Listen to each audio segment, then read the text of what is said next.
Hello everyone, कैसे हैं आप लोग। तो आज हम डिस्कस करेंगे रिसेंटली इंडिया और यूएई ने कॉम्प्रिहेंसिव इकोनॉमिक पार्टनरशिप एग्रीमेंट इसको लॉन्च किया। तो मेनली देखिए, भारत और यूएई के बीच में जब भी हम बातें करते हैं तो मेनली यहाँ पे ट्रेड्स, बायलैटरल ट्रेड्स दोनों ही देशों के बीच में आती है। अलग अलग जो इकोनॉमिक पार्टनरशिप जो है दोनों देश करते हैं। यहाँ पे भारत कितना एक्सपोर्ट करता है, यूएई अलग अलग यहाँ पे जो म्यूचुअल रिलेशनशिप्स के बारे में बात आती है।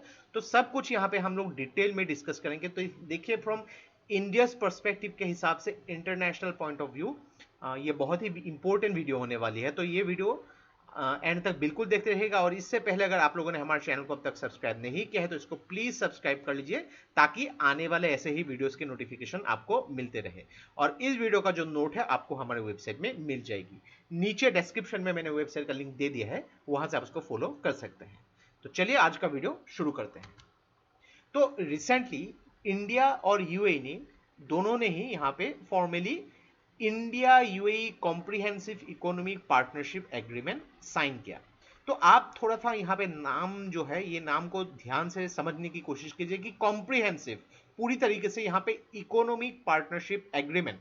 तो मेनली इसका जो रूट जो है 2017 में ही एक्चुअली रखा गया था, जब दोनों ही देशों ने यहाँ पे कॉम्प्रिहेंसिव स्ट्रेटेजिक पार्टनरशिप साइन किया था।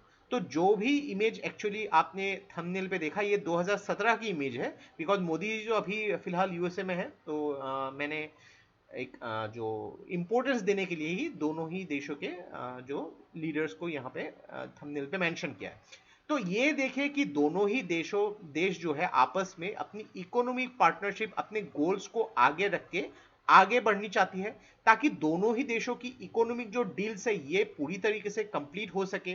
जो भी उन लोग की अलग अलग जो इंपॉर्टेंस होनी चाहिए, जो भी बायलैटरल ट्रेड्स में इन्वेस्टमेंट हो या फिर उसकी इंक्रीज हो, ये जो बढ़ सके यहाँ पे। रिगार्डिंग अगर बायलैटरल ट्रेड के बारे में बात करेंगे, यूएई और इंडिया जो है ये प्लान यहाँ पे किया है कि नेक्स्ट 5 सालों में ये जो है 100 बिलियन तक जो है बायलैटरल ट्रेड होनी चाहिए। और मेनली यहाँ पे सर्विस सेक्टर में इंपॉर्टेंस दिया गया है कि सर्विस सेक्टर में ही 15 बिलियन तक की बायलैटरल ट्रेड होनी चाहिए। दोनों ही देशों ने यहाँ पे सोशल और इकोनॉमिक अपॉर्चुनिटीज उसको आगे बढ़ के इंपॉर्टेंस देने के बारे में बात की है। तो थोड़ा सा यहाँ पे हम लोग कॉम्प्रिहेंसिव इकोनॉमिक पार्टनरशिप एग्रीमेंट, जिसको शॉर्ट फॉर्म में सेपा भी बोला जाता है, उसके बारे में बात करते हैं। तो ये एक kind of free trade agreement है। तो फ्री ट्रेड एग्रीमेंट अलग अलग यहाँ पे चीजों के ऊपर निगोशिएशंस होगी, जो स्पेशली सर्विसेज सेक्टर में या फिर इन्वेस्टमेंट सेक्टर में, और अलग अलग इकोनॉमिक पार्टनरशिप के एरियाज में। तो काफी कुछ एरियाज यहाँ पे बात की गई है, जैसे कि ट्रेड फैसिलिटेशन यहाँ पे अगर होती है, ट्रेड किस तरीके से होनी चाहिए, यहाँ पे कैसी जो है काफी नजदीक आती है यूएई इंडिया से। और कस्टम्स कोऑपरेशन, यहाँ पे कस्टम्स क्लियरेंस से रिलेटेड बात होती है, अलग अलग जो टैक्सेस से रिलेटेड बात होगी यहाँ पे। कंपटीशन, एक कॉम्पिटिटिव एनवायरनमेंट, बिकॉज दोनों ही देश अलग अलग देशों के साथ भी करेगी यहाँ पे। तो एक चीज देखिए कि इंडियन फार्म्स या इंडियन चीजों को यूके में कॉम्पिटिटिव एक एनवायरनमेंट मिलनी चाहिए, लेकिन ऐसा भी नहीं होना चाहिए कि यूएई दूसरे देशों को ज्यादा प्रेफरेंस दे। तो कॉम्पिटिटिव एनवायरनमेंट यहाँ पे होनी चाहिए। इंटेलेक्चुअल प्रॉपर्टी राइट्स बहुत है, एक इंपॉर्टेंट चीज होती है कि देखिए कि कोई भी अगर यहाँ पे मशीनरी प्रोडक्ट्स यूएई ने मान लीजिए कि इंडिया को भेजा, और इंडियन कंपनीज ने उसको जो है स्कैन करके उसी का एक डुप्लीकेट वर्जन बना लिया, तो इसके लिए इसका इंटेलेक्चुअल प्रॉपर्टी राइट्स दोनों ही देश को यहाँ पे मिलनी चाहिए, ताकि ऐसा कुछ इलीगल काम ना हो। बिकॉज ऐसी चीजों के ऊपर हम लोग को अक्सर न्यूज में मिलते रहते हैं। तो इंटेलेक्चुअल प्रॉपर्टी राइट्स भी ये बहुत ही एक इंपॉर्टेंट फैक्टर होती है जब बायलैटरल ट्रेड्स होती रहती है। अलग अलग चीजों के ऊपर यहाँ पे बात की गई। मेनली यहाँ पे देखिए पार्टनरशिप एग्रीमेंट और कॉम्प्रिहेंड कोऑपरेशन एग्रीमेंट के बारे में ज्यादा महत्व दिया गया, rather than free trade agreement. क्योंकि फ्री ट्रेड एग्रीमेंट तो ठीक है, लेकिन दोनों ही देश, ऐसा भी नहीं होना चाहिए कि यूएई के प्रोडक्ट्स इंडिया में आ गए और इंडिया की जो लोकल एनवायरनमेंट जो है, लोकल प्रोडक्ट्स की डिमांड कम हो गई।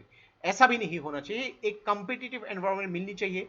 लोकल जो प्रोडक्ट्स है उसमें उसको ज़्यादा महत्व मिलना चाहिए, लेकिन अगर कोई यूएई से भी प्रोडक्ट मंगवाना चाहे या उनको भी यूज़ करना चाहे उनको भी लाभ मिल सके। तो एक चीज़ देखिए यहाँ पे सेपा जो है मेनली यहाँ पे जो कॉम्प्रिहेंसिव इकोनॉमिक पार्टनरशिप एग्रीमेंट अलग अलग ट्रेड्स के रेगुलेटरी फ्रेमवर्क्स को देखेगी, एग्रीमेंट के हिसाब से यहाँ पे काम हो रही है कि नहीं उसको यहाँ पे मॉनिटर करेगी और रेगुलेटरी इश्यूज को देखेगी। तो कॉम्प्रिहेंसिव इकोनॉमिक पार्टनरशिप ये एक ऐसा एग्रीमेंट है जो इंडिया ने पहले भी दो देशों के साथ करके रखा हुआ है, पहला जो है साउथ कोरिया और दूसरा जो है जापान। तो ये यूएई जो है तीसरा देश है जिसके साथ इंडिया ने जो comprehensive economic partnership agreement sign किया हुआ है। तो देखिए ऐसे प्रश्न आपको स्टेटमेंट बेस से भी प्रीलिम्स में मिलने की संभावना है, तो ऐसी चीजों पे हमेशा ध्यान दीजिएगा। थोड़ा सा यूएई और इंडिया के जो इकोनॉमिक रिलेशंस के बारे में बात करते हैं। तो यूएई देखिए कि इंडिया का थर्ड लार्जेस्ट ट्रेडिंग पार्टनर है। तो पहला जो है अक्सर ऑल्टरनेटिवली चेंज होते रहते हैं यूएसए और चाइना के बीच में, तो थर्ड जो है यूएई है। तो 2019-20 में दोनों ही देश के बायलैटरल ट्रेड लगभग 59 बिलियन तक था। और बात करेंगे यूएई जो है इंडिया का सेकेंड लार्जेस्ट एक्सपोर्ट डेस्टिनेशन है। तो ये जो है हम लोग को समझना चाहिए, सबसे ज़्यादा जो है यूएसए है। और इंडिया की जो एक्सपोर्ट अगर बात करेंगे 2019-20 की जो फाइनेंशियल ईयर में ये 29 बिलियन यूएस डॉलर इंडिया ने एक्सपोर्ट किया था।